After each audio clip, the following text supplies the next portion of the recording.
Cooption సంఘం ఎన్నికలలో ఉమ్మడిగా Congress party, BJP, Telugu Desam party ఉమ్మడి అభ్యర్థులని నలుగురిని మేము మా కాన్స్టిట్యున్సీ ఎమ్మెల్యే గౌరవనీయులు రాజగోపాల్ రెడ్డి గారితో యుక్తంగా 10 మంది కౌన్సిలర్లను, ఎమ్మెల్యే గారితో 11 మంది మెజార్టీ ఉన్నా కూడా అధికార పార్టీ చైర్మన్ కావాలని ఆ ఎన్నికను వాయిదా వేయడం జరిగినది.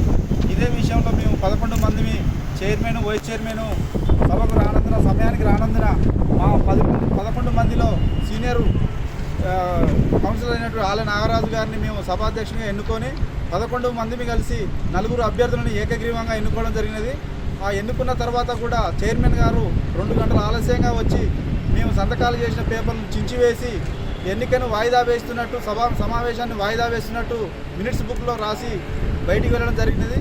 దీని మీద కమిషనర్ గారు కూడా చైర్మన్ గారికి ఒత్తాసు పలుకుతూ, చైర్మన్ గారు ఎన్నికను వాయిదా వేసారు, నా చేతిలో ఏం లేదు, ఏదంటే చైర్మన్ గారిని అడమని అంటున్నారు. దీని మీద గౌరవనీయురాలు శ్రీమతి మన యాదాద్రిపురం జిల్లా కలెక్టర్ అనితా రామచంద్రన్ గారిని మాకు న్యాయం చేయమని మేము న్యాయబద్ధంగా, రాజ్యాంగబద్ధంగా ఎన్నుకోబడినటువంటి 4 కోఆప్షన్ సభ్యులకు ఎన్నికైనట్టు ధృవీకరణ పత్రాలు ఇవ్వమని ఈరోజు మేము ప్రశాంత వాతావరణంలో నిరసన వ్యక్తం చేస్తూ మాకు న్యాయం చేయాలని కలెక్టర్ గారిని కోరుతందుకు ఈ యాదాద్రి భువనగిరి జిల్లా కలెక్టరేట్ కార్యాలయానికి వచ్చి నిరసన వ్యక్తం చేస్తున్నాం.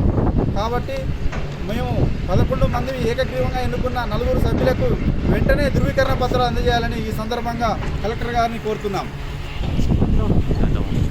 ఒక 5 అడుగుల ముందుకు రండి, అట్లా కొంచెం అట్లా ఉన్నారు, కొంచెం జరగండి, రండి అన్న.